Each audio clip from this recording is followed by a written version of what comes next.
assunto é de interesse total da nossa região, né?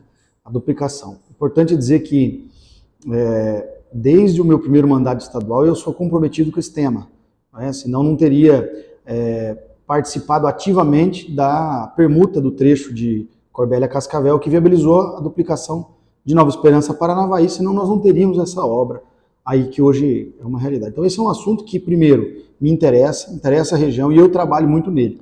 Quando eu me elegi federal, eu já sabia que esse assunto seria uma das prioridades do meu mandato. Então, com o ministro Renan, eu tive pelo menos 10 vezes. Né? Agora, nem sempre, eu não tenho o hábito de ficar veiculando isso e fazendo anúncios antecipados. Né? Porque a gente cria uma expectativa na população, e aliás eu já fui muito crítico em relação a isso, a ponte, as coisas que, como ainda não estão certas, não se deve anunciar. Essa é a minha forma de condução política, porque eu sou muito cobrado.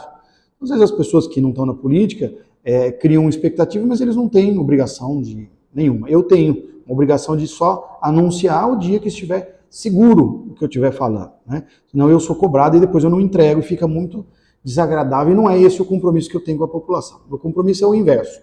Por isso eu tive com o ministro Renan inúmeras vezes, tive na NTT inúmeras vezes. O projeto que constava lá partia de uma premissa equivocada de que o volume de tráfego, o volume diário médio era baixo e não justificaria uma duplicação. Por que a premissa era equivocada? Porque a medição foi feita durante a pandemia, em que tinha restrição de tráfego. Ela não correspondia à realidade. Aquela era uma fotografia de um momento com baixo volume de tráfego. Bom, para nossa felicidade, o estudo que foi contratado pela Socipar confirmou aquilo que para nós que moramos aqui é uma certeza. O volume é muito elevado, que o trânsito é muito pesado e que justifica com tranquilidade uma duplicação. O que para nós é muito tranquilo, para o camarada que está lá em Brasília e que não conhece a nossa região, ele não sabe. Ele só sabe olhar as planilhas, os números.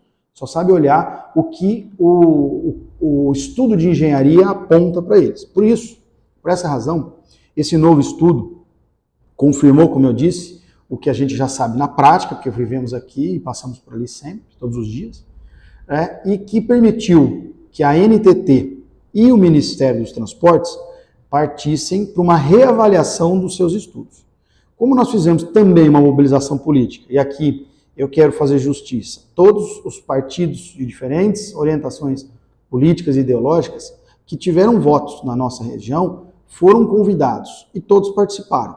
PT, PSDB, PP, PSB, PL, nós tivemos deputados lá de todos os partidos. E eu fiz questão que tivesse mesmo, porque eu não tenho nenhum interesse em dizer que o protagonismo é só meu. O meu interesse é resolver o problema da nossa região, sob pena da gente ficar mais 30 anos com uma concessão e não ter duplicação. É só isso que eu não aceito. Né? E disse, inclusive, que entraria na justiça. Comuniquei ao ministro Renan que, se não vier, eu vou entrar na justiça e apresentar na justiça o estudo bloqueando a concessão. Óbvio que o ministro é uma figura política, ele entendeu esse movimento político, recebeu os estudos e determinou a reavaliação. Nos bastidores, ele já nos garantiu, já nos afirmou que, se os números realmente são esses, viabiliza a duplicação e o projeto vai ser alterado. Então existe já esse conforto. Agora, quando isso ficar tecnicamente lá, definido no Ministério, e ele estiver politicamente aceito, o ministro vai vir aqui, vai fazer um anúncio no Paraná, vai fazer um movimento político. É assim que a política funciona. E eu quero que ele venha a Paranavaí. O meu convite é que ele venha aqui, anunciar aqui o lançamento do edital com a previsão da duplicação. Esse é o meu desejo. O que vai haver a duplicação, eu não tenho a menor dúvida.